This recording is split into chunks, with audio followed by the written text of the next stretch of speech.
Hi, welcome to NDE TV. I'm Peggy Robinson. Today's guest is Yvonne Nachtigal, and she's going to tell us about her near-death experience. Hi, Yvonne. Hello, how are you? It's good to be here. We've been talking for 45 minutes. So we got to Yes, pretend we like we have. just met. So, start wherever you like and take as long as you like. About my NDE, well, to talk about my NDE, I guess, like we've been talking about, it would be better to really have a picture of who am I? Where did I start? And that would be I was born in Germany. I'm the granddaughter of a Lutheran pastor who was killed in World War II for speaking out against Hitler and the atrocities he was aware of. Um, as a little girl, I grew up with um, a love for God, based kind of on my grandfather's faith. And I always prayed and really believed in God, even though we didn't go to church. My mom, meanwhile, marrying an American, and we came here. Um, but I always loved Jesus, and I loved my little picture Bible of Jesus and the stories in the Bible and all of that. But being since no, mom remarried an American, my father was in Germany. That didn't work out, whatever reason there.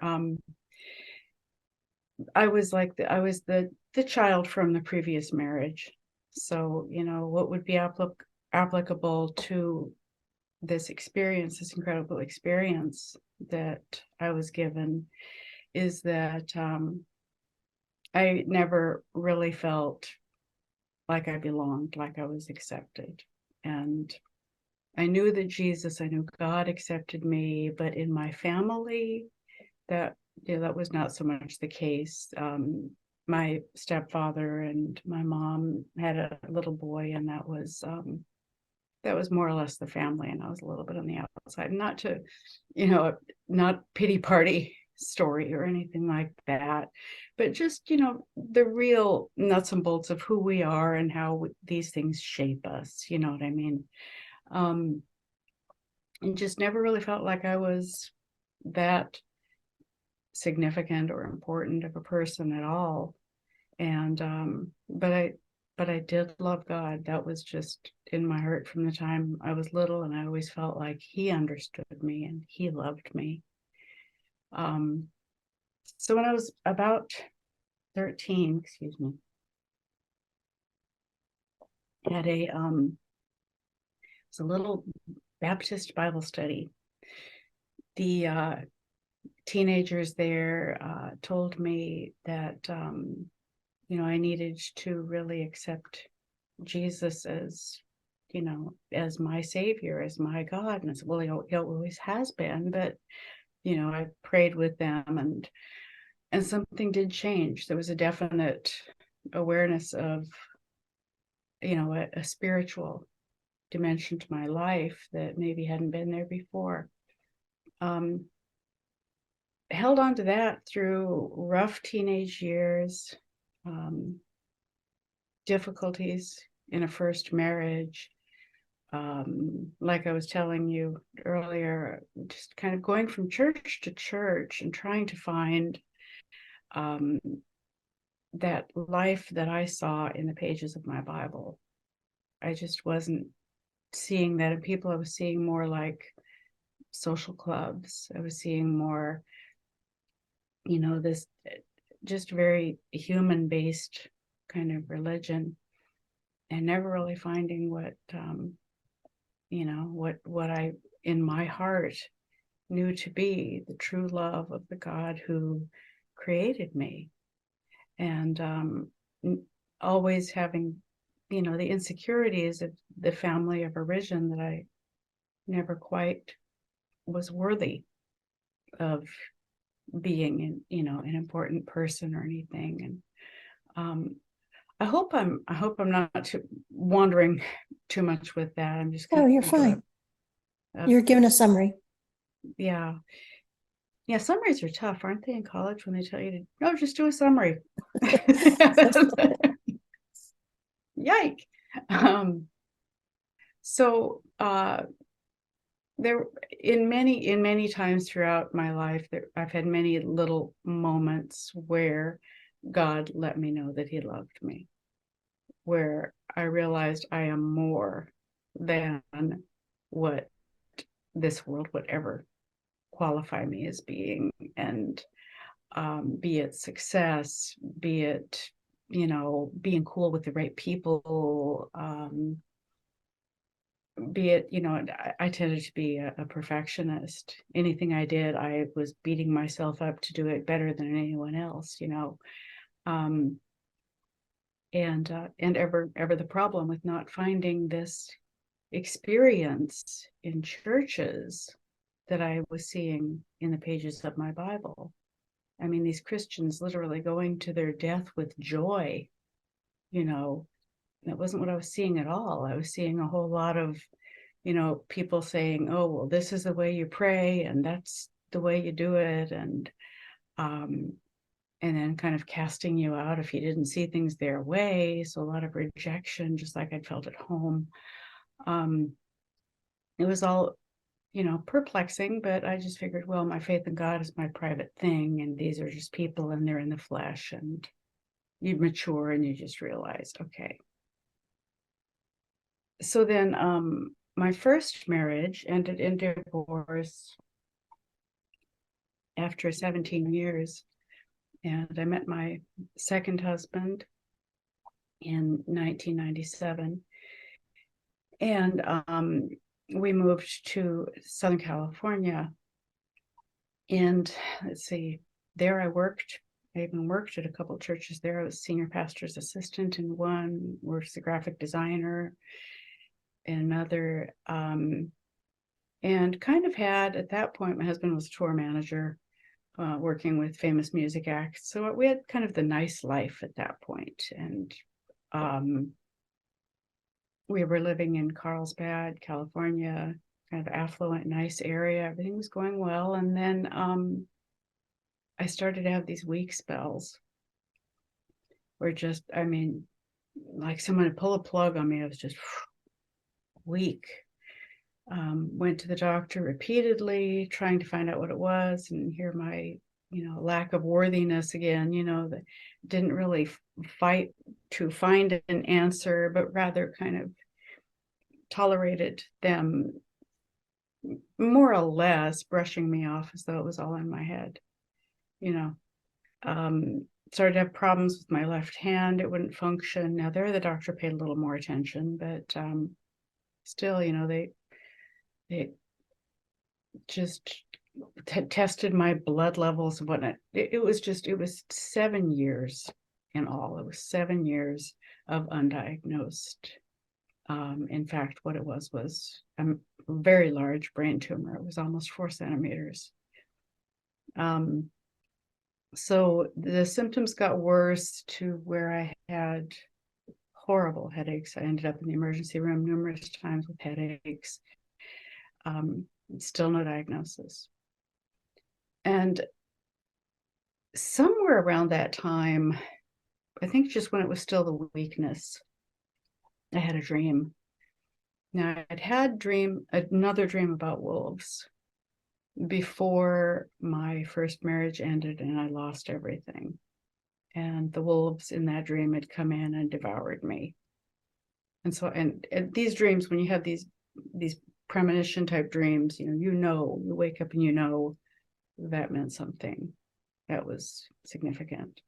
And in this particular dream, in the first wolf dream, I could see there were things that I had done that had contributed to it, and I very much had.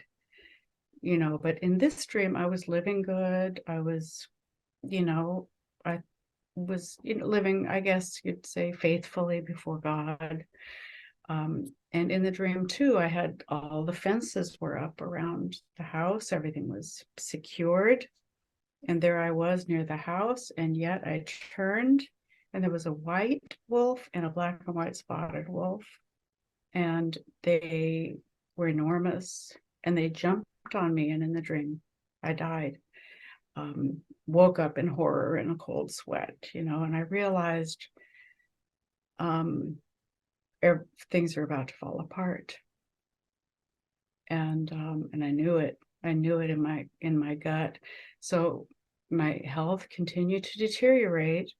And sure enough, it was 2008, which was when, the big housing crash, real estate crash, and the tours dried up for my husband.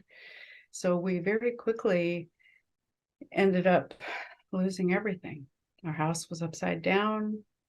I was getting weaker, and we packed up everything and moved to Tennessee, where we are now, because the cost of living was low. We thought maybe we'll pick it up there.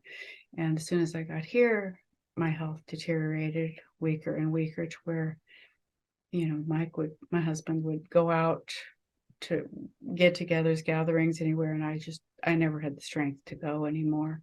I thought I had fibromyalgia, that it was all in my head, and I mean, today, if somebody tells me, they can't give me a diagnosis, I am just in there, following them. Honey, no, you're not going to tell me that. You're not going to tell me this is an imagination, because the medical community really failed me in not investigating what my symptoms were, especially the severe headaches, why I was getting those. I mean, we're talking, without being too graphic, projectile vomiting.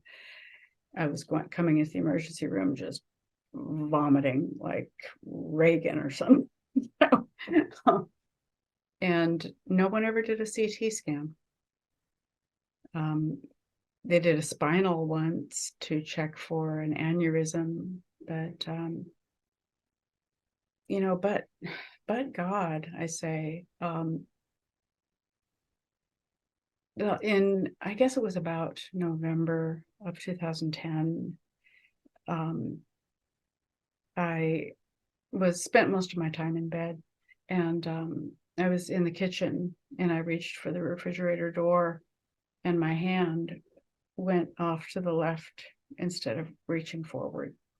It just did what it wanted to do, and it terrified me. I mean, like ice ran through the middle of my gut. I mean, to the point where I just had tears in my eyes immediately. Just, oh my God, what is wrong?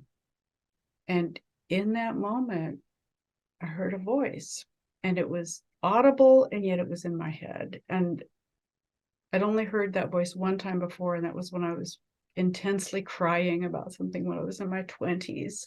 And the voice at that time had said, "Yvonne, I love you."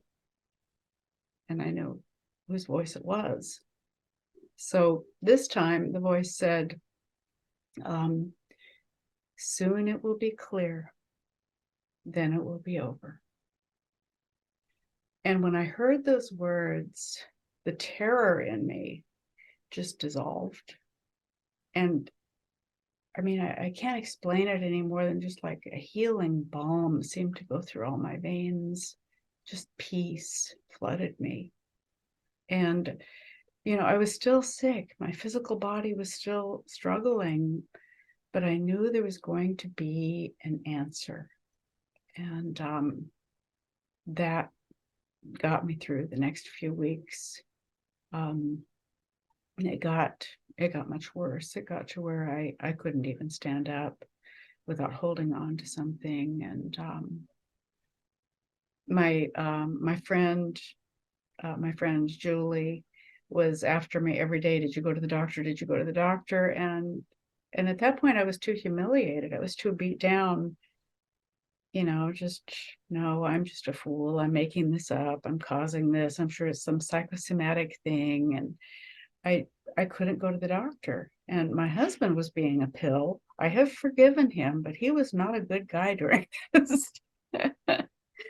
Because we were, meanwhile, also, we just lost everything financially, so we're scraping to survive.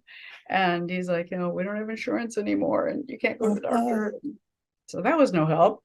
And my friend Julie says, I will pay for the doctor. Go to the doctor. No. It was Christmas. Christmas was ruined. There's a whole other story there.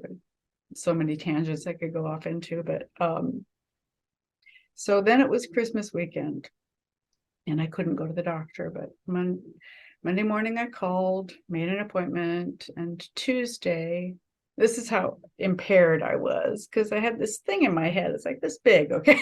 And I didn't know it. I have chow-chows, and I pile my two beautiful dogs in the car to come with me because they always went everywhere with me. And we were going to stop at PetSmart on the way home.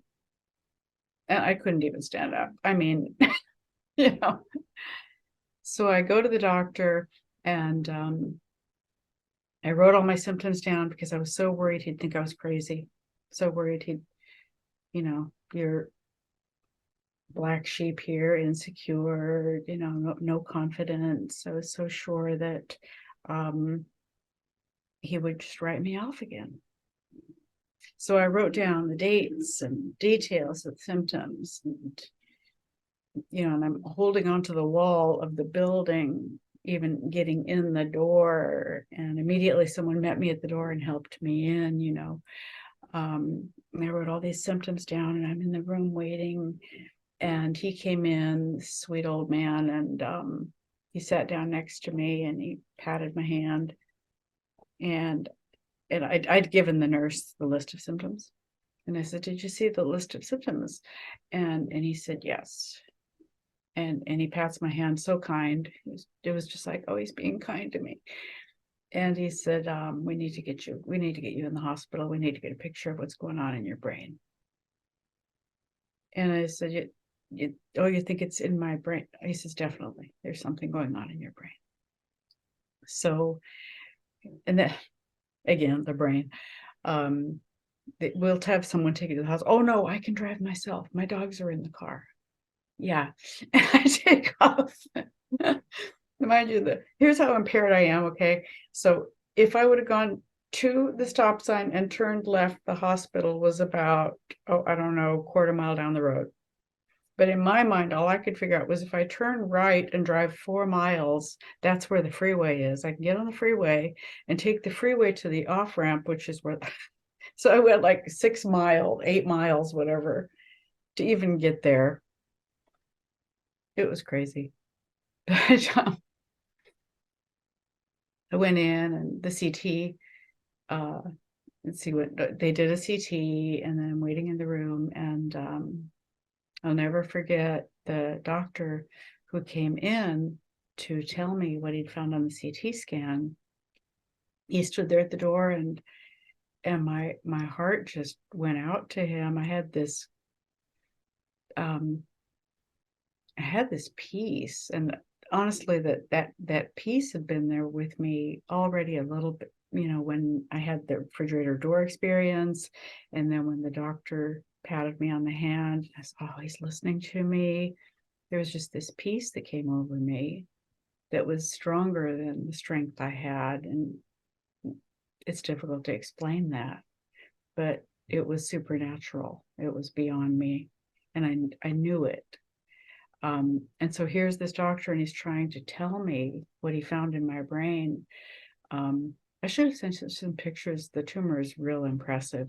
It looked like it's taking over the center of my brain. It was massive. And I could see, looking at him, that he was given the task. He had to tell this woman that she was dying. I could see that written on his face, and it broke my heart. I just felt so bad for him. So I helped him tell me. I says, okay, what did you see? And how big is it? Okay, and what do we need to do? Walked him through it. And he says, well, it's got to come out of there. He says, we don't have the facility here. You need to go to a neuro hospital, and on and on. So they got an ambulance and took me to Skyline Medical Center. And of course, I'm like, call my husband, my dogs are in the car. My poor dogs are in the parking lot of the hospital. Thankfully, it was cold outside. wondering where mom went. Mom's being driven away in an ambulance. So I guess my husband and our neighbor drove around the parking lot for a while looking for the car and the poor dogs.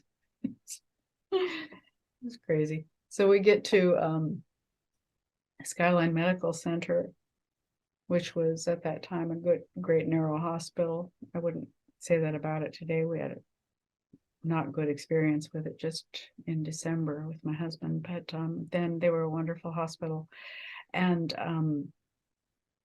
the woman at the counter, as they rolled me up in the gurney, she says, what's your insurance information? And I was like, I felt like that was the end of the line. I said to her, we lost our insurance. We've lost everything. You can't help me.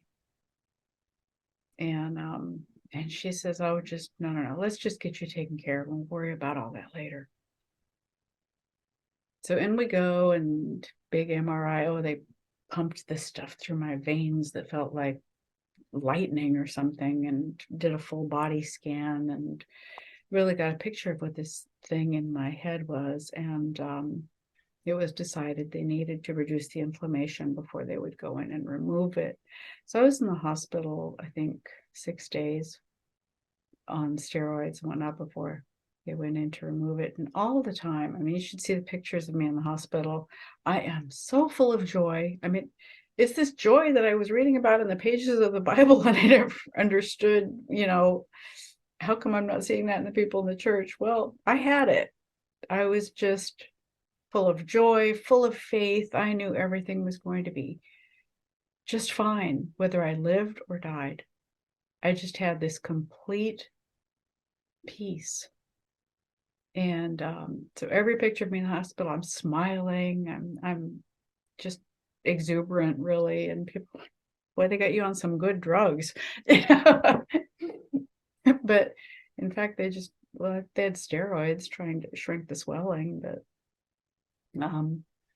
so it was an incredible experience that whole week at the hospital, because the little community we'd hooked up with, little home fellowship group, they were there, I mean, around the clock. They were literally, I'd wake up and someone sitting there just working on their laptop, or someone sitting there reading a book.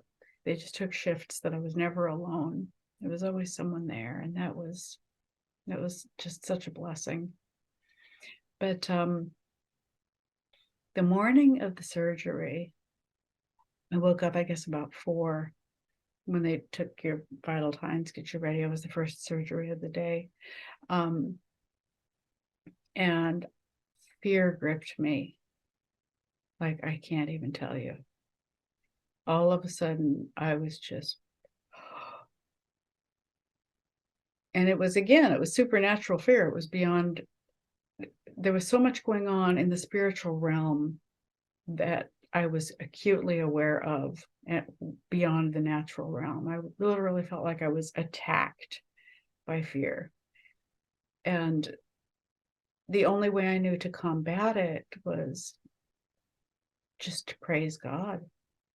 And so I sat there, and the nurses are coming in and out, and I'm singing praise songs, and I'm reciting every scripture that comes into my mind, and I'm just thanking and praising God for this day and for every person that came into the room, and all that I knew to just bring faith and God into this. And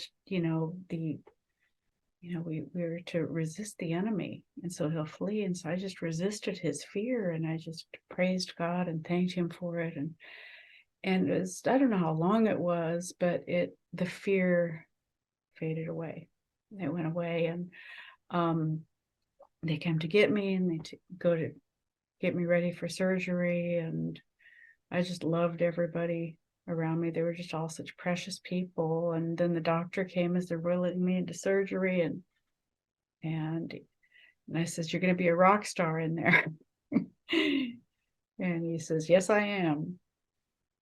So they put me under anesthesia, and everything fades to black.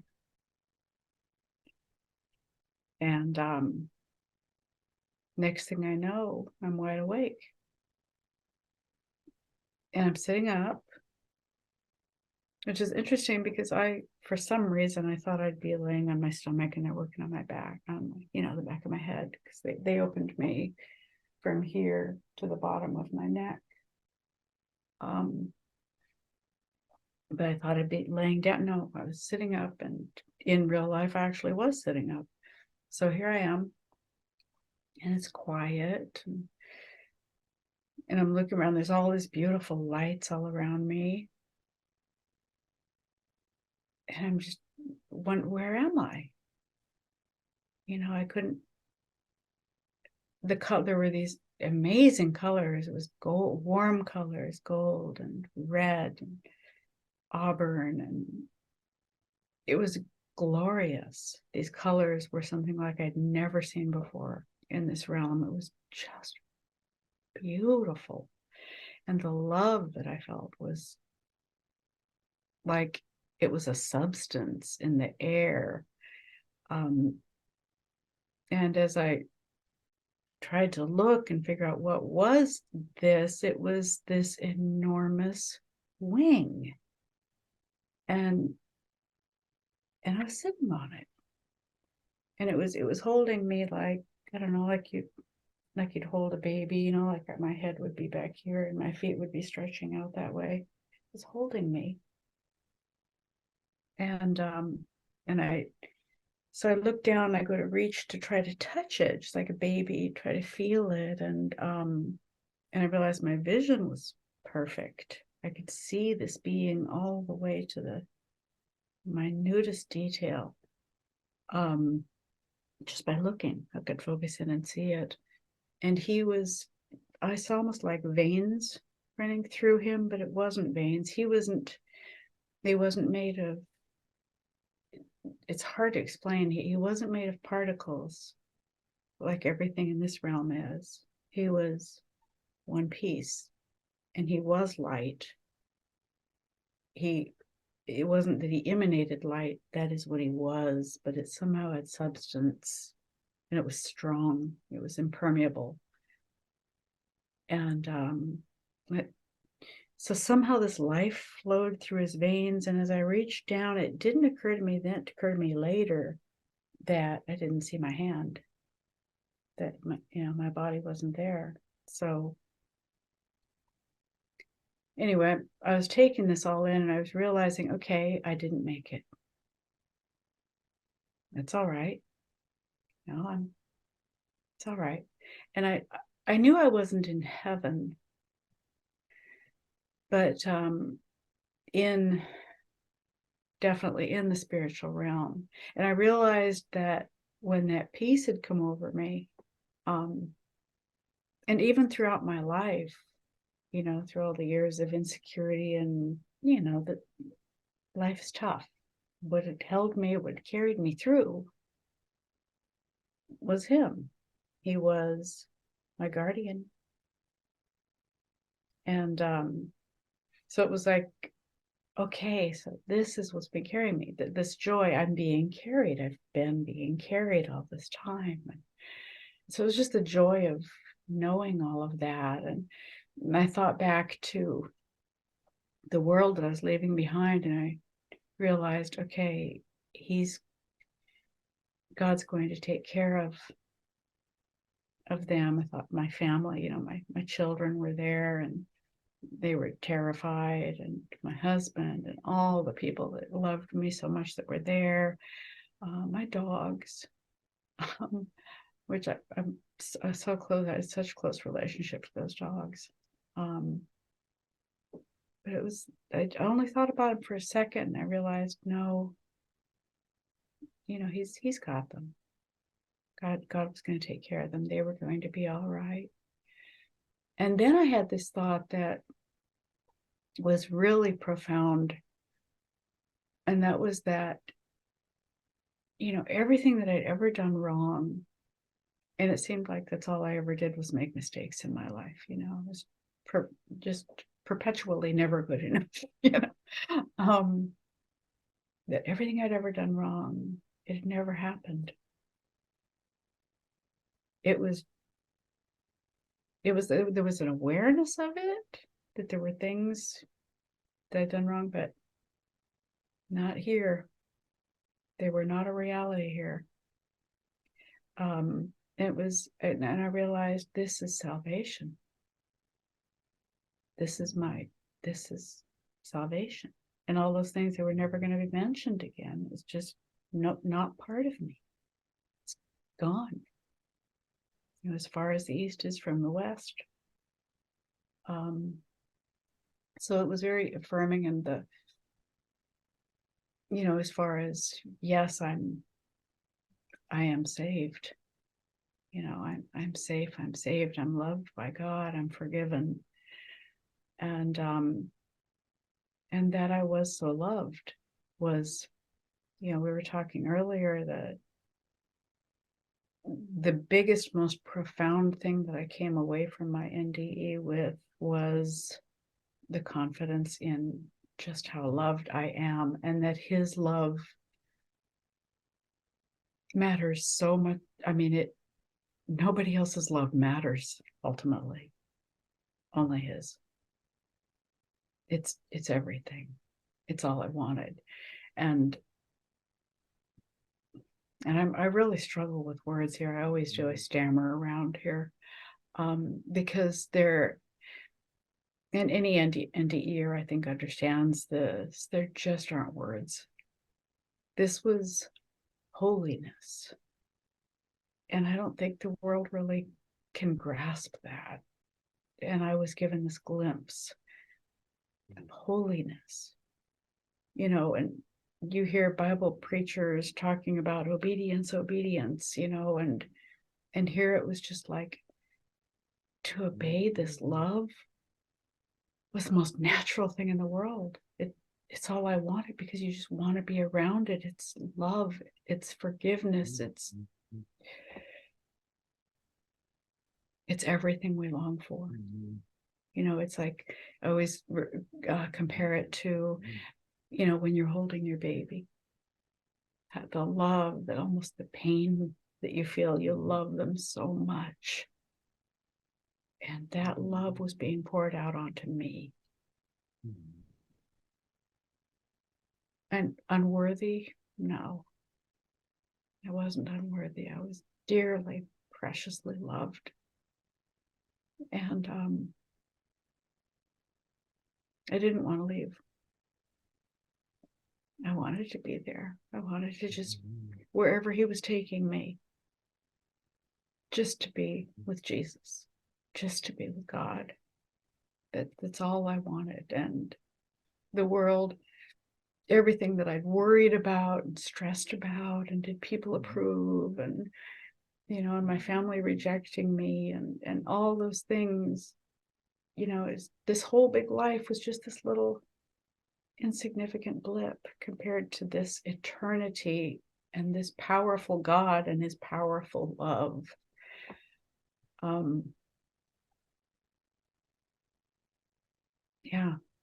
So I was just, taking it all in, I guess, when I felt something in my leg. And I thought, well, my leg, you know what I mean? And I look down, I don't see anything, but I know it's my leg.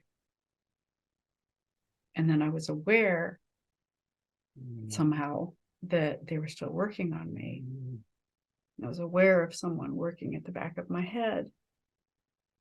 And there's no pain or anything, but it's just an awareness somewhat of this realm. And that's when, as I looked down, my attention was drawn to what looked like people down to the left of me. And they were in the natural realm, and they were like best way I can describe them is like three-dimensional silhouettes. And they were talking to each other, and one of them had their hands like this, hands raised up.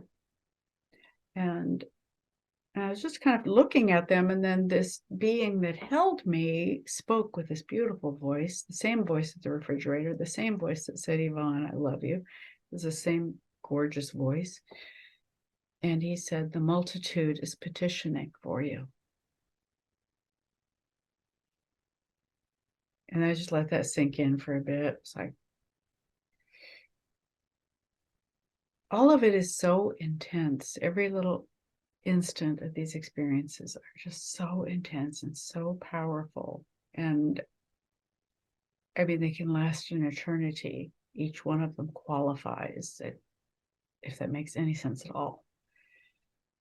The multitude is petitioning for you. These people were praying for me. Oh, and the silhouettes, they weren't solid like the angel. They were made of particles, light and dark particles. And so I knew they were in the natural realm. And I don't, I think back on it now, and I think I don't know if these things necessarily really are the way I saw them, or if they were presented to me that way for purposes that I don't know. I don't know. But I recognized that they were in the natural world, and it just touched me so much that they were praying for me, and I wanted them to know that I was all right. I just was feeling like, if they knew, I wish they knew. I wish I could tell them. And see, I'm trying to think if there was anything between there, but the next thing that comes to mind is that the angel spoke again, and this time it was with authority, like he was making a declaration, announcement, and he said, the petition is granted. And I mean, that instant, that was it. That instant, I heard hospital sounds. And I'm like squeezing my eyes shut because I didn't want to come back. I was like, oh, no. And I heard the nurses working around me, and I hear one of them saying, she's saying she was in heaven. She's saying she was in heaven. And I'm like, no, I don't want to come back here. But I knew that the petition had been granted. I was back. And one nurse, took my hand and told me where I was. You're at Skyline Medical Center in Nashville, Tennessee. And she says, she was cute. She says, we're not letting you go to heaven today.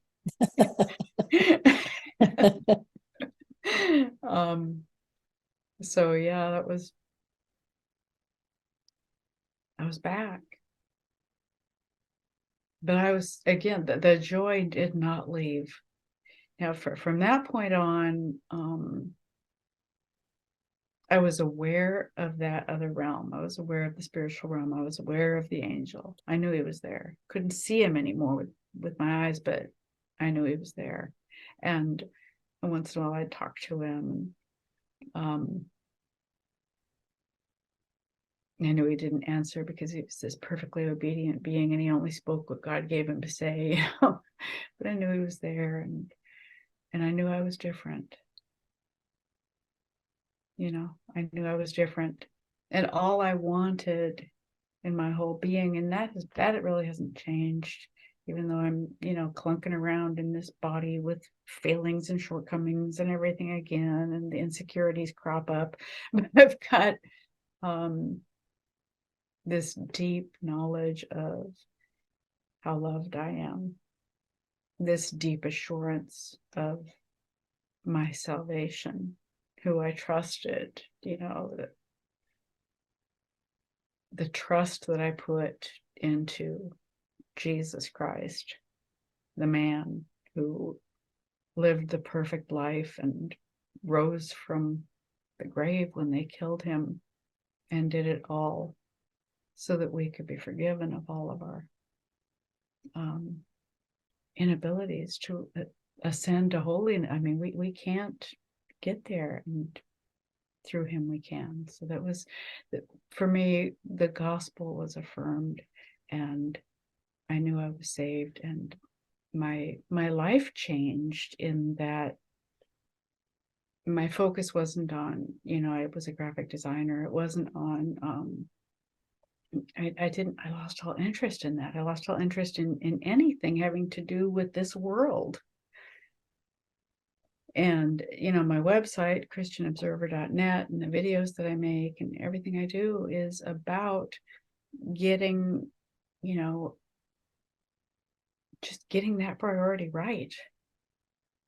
It's, for me and you, it isn't a matter of, does the supernatural exist? We know that. That is a given. It definitely exists. There is life beyond the grave. I am here to attest to it.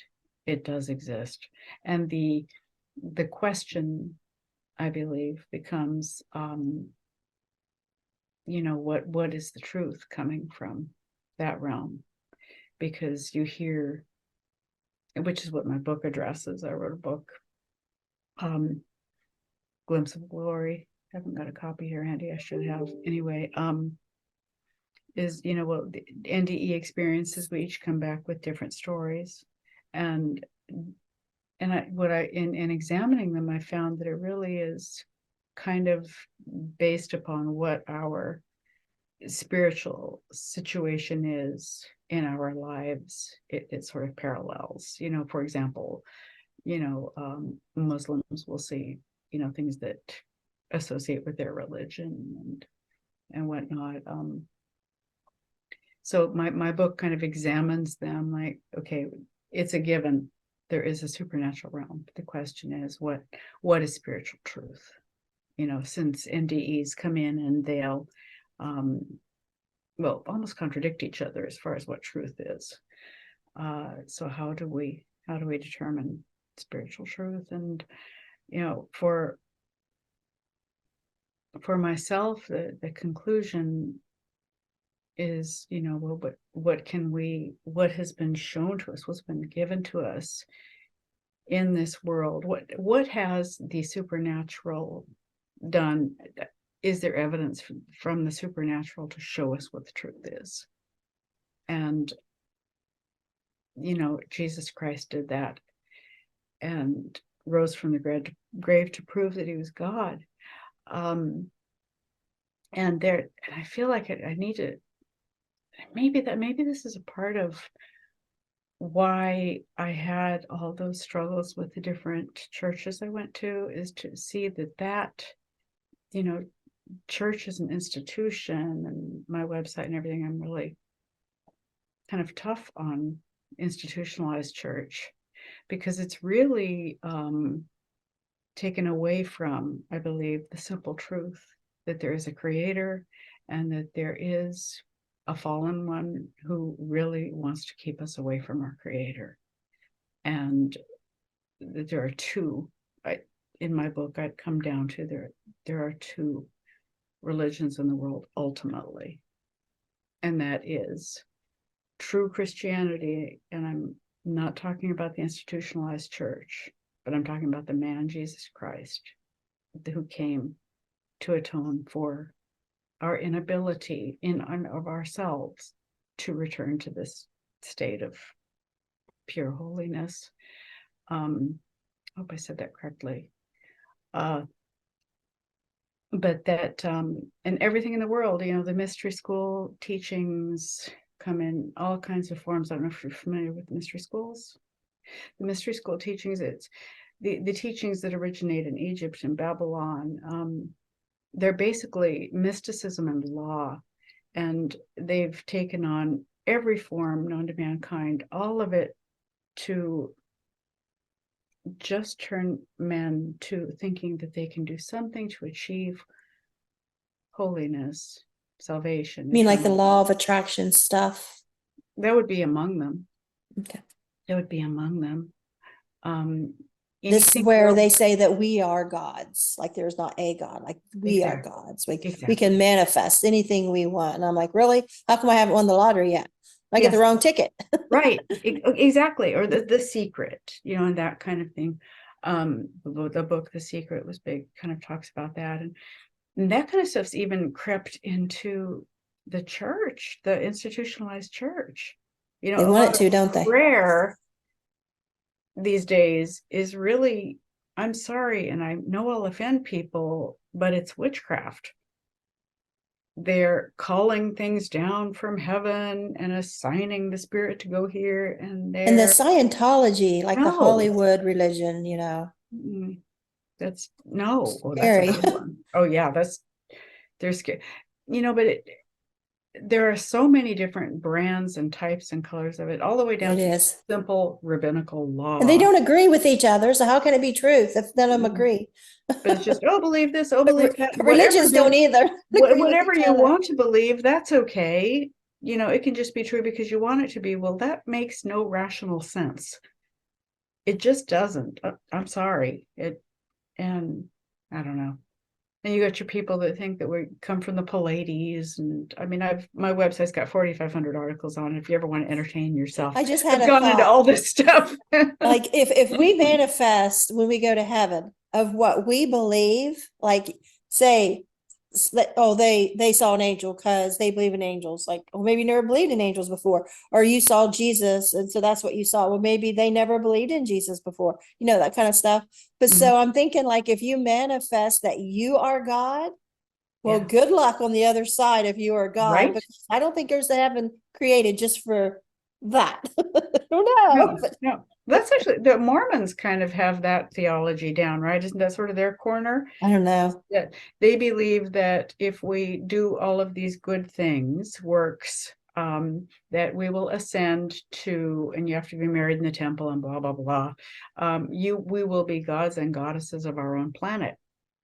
And isn't that kind of like selfish? It sounds selfish to me. Like, I'm going to live my whole life doing good works so I get to go to the higher level than anybody else. I don't think that you hit it right on the head there. You hit it right on the head. It's all exactly. It's about man looking inward to ascend, to become, which is the lie in the garden. God knows, when I get your eyes will be opened, you'll know good from evil, and you will be as God. I get so mad at the people that leave the comments on my videos. People come on here like you and they pour their heart out and they tell their experience, and there'll be somebody that will comment, they need to read their Bible. Oh, that goes through me, because, like, okay, where's the compassion? You're the ideal Christian. You're going to tell us we need to read our Bible. Where's the compassion? Because Jesus was all about compassion. You didn't hear what they went through. You didn't hear this and that. You're calling them a liar.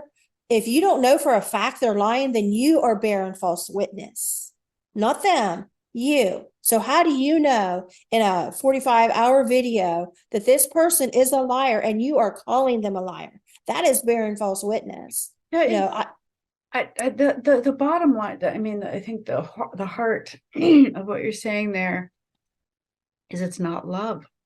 Right. A Christian, if we, like the Apostle Paul says in Corinthians, 1 Corinthians chapter 12, I think it's 1 Corinthians 12, where he talks about, if we don't have love, we're just a clashing gong. And that doesn't mean that we don't love with a tough love and tell the truth if people are in error, right? Because the Bible authenticates itself in fulfilled prophecy. And so we know that that is the truth and we can base things upon that. But the minute that you're hitting someone over the head with that, you're not loving them. Right. Look at how Jesus approached people, for example, the woman at the well. Did he go to her and say, you're a sinning Gentile and you need to believe in me and say these magic words in a perfect prayer, or say my name just right, call me Yeshua? That's a demon god, by the way. That's a whole other subject.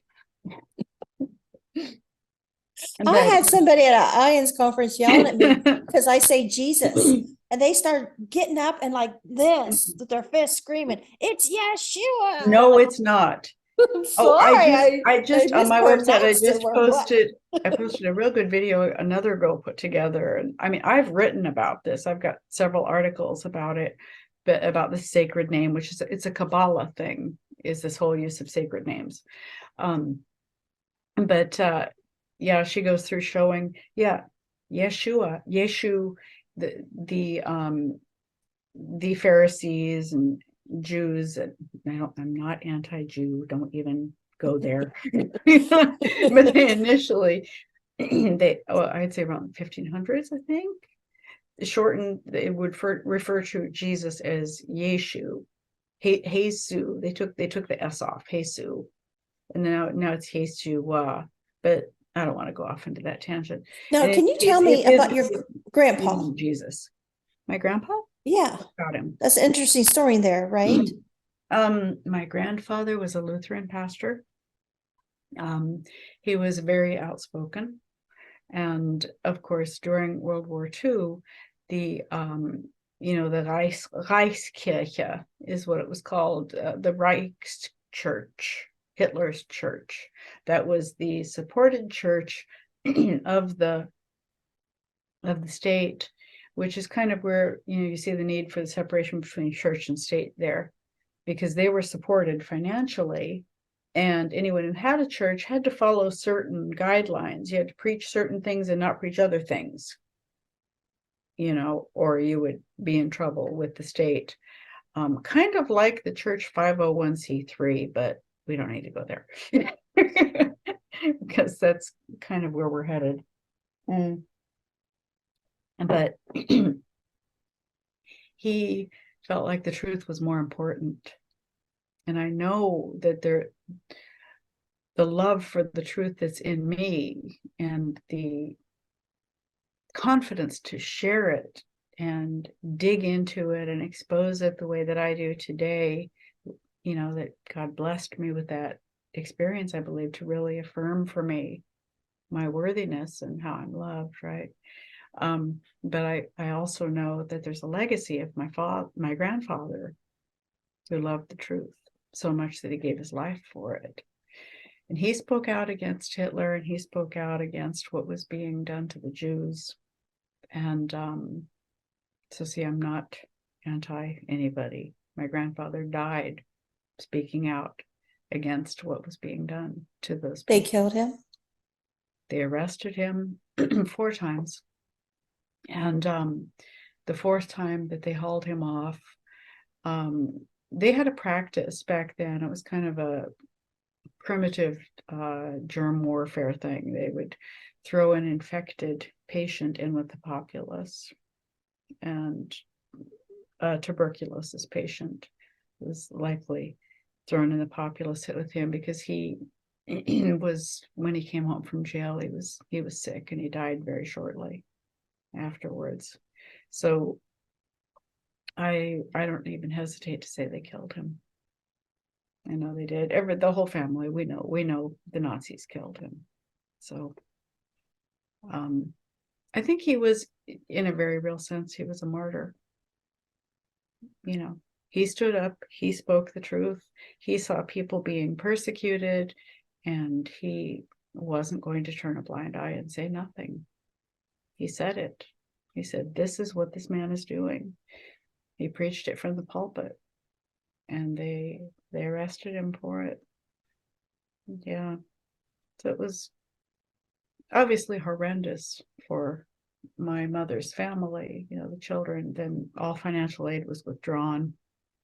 They starved. I mean, they were literally digging through the fields, eating anything they could find. And of course, they had this German pride. My mother has the story where she found a turnip that the harvesters left behind and brought it home, and her mother sent her back out to bury it because it was not hers. They did not steal. So very harsh, horrible times. I don't know whether what he did was right, and his family had to suffer for it. I don't know. It was his choices. It's what was important to him. And I just wonder if in our lifetime we will have to make those kind of decisions. We may stand up for what we believe in or face the consequences. I mean, I kind of think last year some of us did. Yeah. Already. And, yeah. We're seeing it already, I think. I think that is what's coming. And I mean, to keep your job, you will toe the line, even though if you don't believe in something. My husband, how many walked away from their jobs for saying, no, you're not going to mandate, Yeah. medical. My husband was told a year ago that he needed a lung transplant, but he had to have the shot to get on it. He said no. Good. So good. Yeah, we because ended up. it's an experimental, do you know the Nazis did that? My mom remembers when she was a little girl in school, they would come in, they would even come to the door too, and she said, right in the chest. They gave her injections right in the chest. They gave her one when she was about 7 years old, she said, and she just passed out. I guess she had to be older. She must have been more like 8 or 9 when the Nazis actually occupied. Find a and shot. were in control. Vaccinations. And if you refuse, it was good for you. It's für deine Gesundheit. They came in für deine Gesundheit. Yeah. wow. And then you had to have a Gesundheitspass, and your passport had to be a Gesundheitspass. You had to show that you had all of your vaccinations. This is not new. This stuff they're doing isn't new.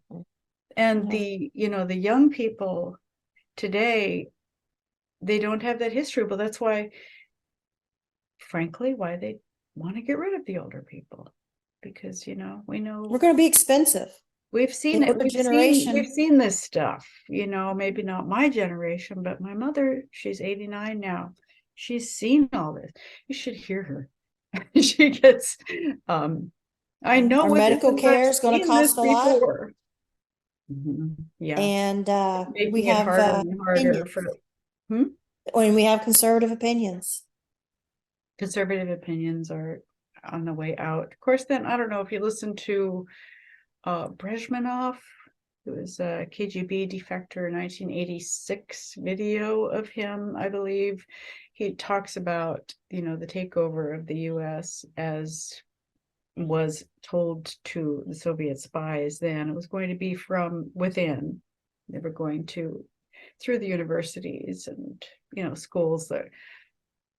Then we got to be careful, because I don't want them to liberal block my podcast. But then you what? I don't want them to block my podcast. Oh, should I be by quiet saying now? the wrong thing, right? Did I not say those things? We're like, see actually, no evil, speak no evil, hear no evil. Yeah, I know. I was on a podcast not long ago, and the host actually stopped it and said, "Can we go through that again and just don't say this?" Oh, okay. I won't do that. I won't do it. And he was concerned, that he was going to have the video taken down. I'm like, no, but so we did. Got to do what you need to do to stay on YouTube to reach the people, I guess. I had a life before I had a podcast. I'll have a life after a podcast. So. Yeah, right.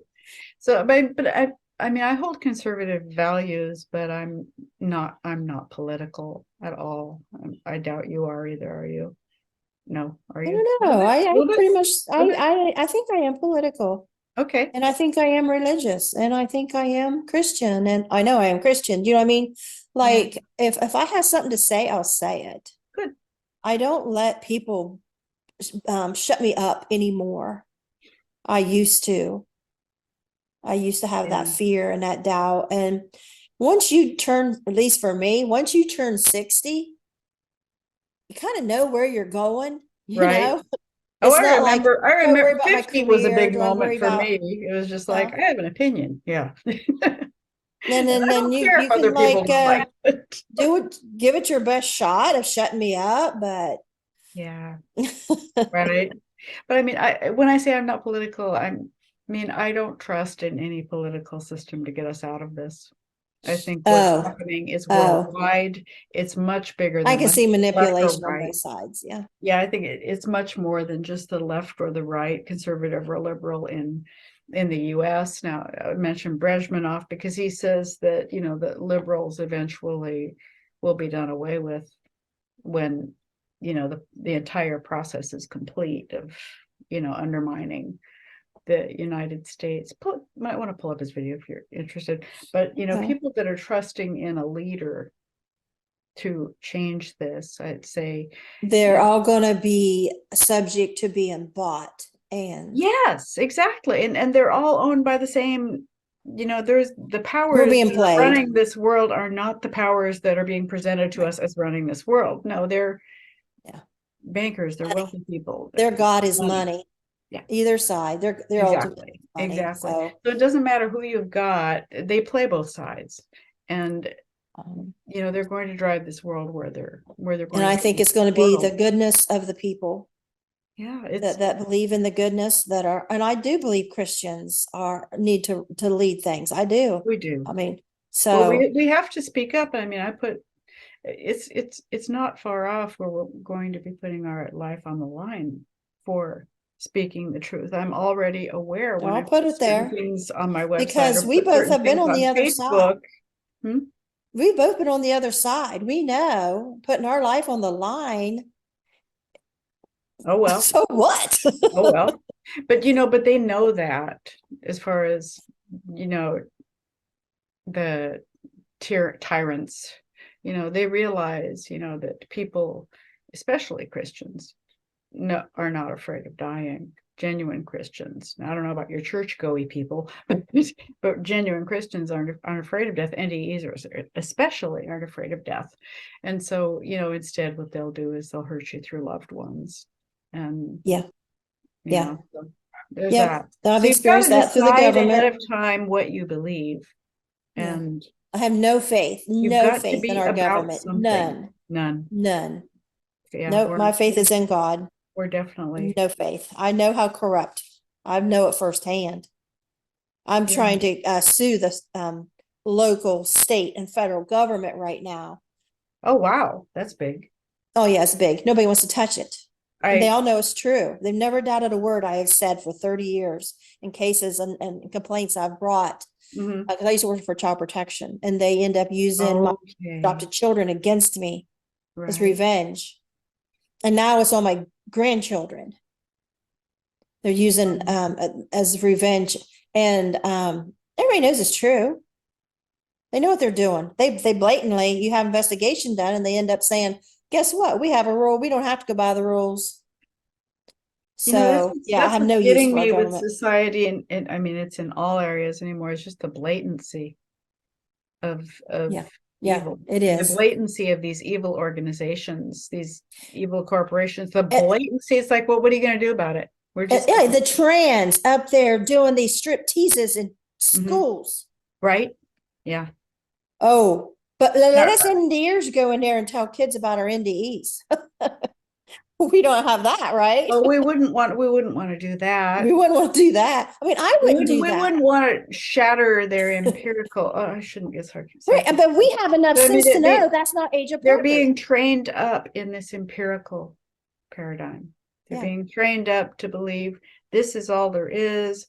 And I mean, we wouldn't walk in our living room in front of our children or grandchildren doing a striptease.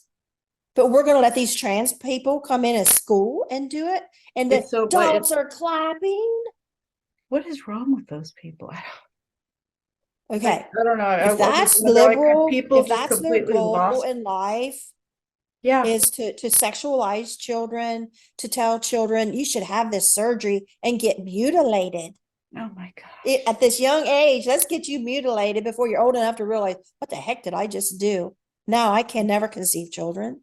Now my bladder is totally messed up. Now my hormones are totally messed up. Yeah, let's give 10-year-olds this. Don't get me started. That is child abuse. That is, of course, that is straight out, blatant, publicly approved child abuse. It's evil. It's beyond disgusting. It is. Because if a teacher would do that. If a teacher would walk in her classroom and be doing a strip tease and down to her little bra and thong, she'd be arrested. He would be arrested. You think? But if they're trans, we got to be nice to them. We don't want to be politically correct. Precious people. Yeah, it's I know stupid. It's nuts. But they don't want common sense. It's getting to the point where I'm feeling. It's getting to the point where I'm feeling like they're shoving it in our face so bad that I feel like it's deliberate. It's like they want an uprising. Yeah, and I'm actually working on a piece about that too. A kind of showing, I mean, just the orchestration of religion, the Christian religion in particular, how it has been infiltrated and orchestrated to today's date, and how the I think they want to get an uprising where they have an excuse to take the guns, so we cannot defend ourselves. That's a definite agenda, but I think they also want an uprising. Okay, ultimately, what the enemy wants, what the devil, Satan, whatever you want to call him, what the target is God's creation and our faith. So if, we need to be cautious when we stand up for moral rights, in that we don't get swept up in some spiritual falsehood, which is not faith. Yeah, because I know people that want to take it too far through our goodness or whatever, because that's going to be the deception. And it's very complicated. I've been working on this for weeks now. It's very complicated, all the little steps they've taken to, ultra simplified, remove our faith. But that's the real target. The NDEs have been used to do that. Yes. NDEs have been used to promote abortion. They have been used politically to train people away from the Republicans, the conservatives, away from going to church, away from Christianity. And that's how I started this podcast, is I stood up. I realized the agenda, and I stood up and I spoke out, and I started my own. That's fantastic. Well, that's why I wrote my book. My book it's my own testimony, and, calling on people to be discerning. Because just because it's spiritual doesn't mean it's Christian. Doesn't mean it's true. Right. I mean, there's truth and deception in this natural world. Don't you think that it would be even more so in the spiritual realm? Right. And if you look at history all the way back to the early beginnings of man, shamans, sorcerers have always tried to pull people into the spiritual realm through either, entheogens or whatever, in order to be able to manipulate their minds with, oh my gosh, spiritual experiences. In the church, they want everyone to believe we're all one, so we all think alike, and you're not in the group if you don't think everything politically and religiously or whatever just like us. And nope, people are going to think for themselves. So I'm going to get off here, and I get this ready, and I'll send it to you. Okay. Okay. Sorry, we talked for like an hour before we started. My mother's texting me here. I'm supposed to take her to the doctor in a half hour. Okay. What time? I know you got an appointment to go to. Okay. So, we better quit while we're ahead.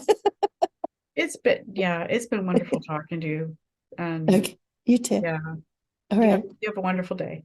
Okay.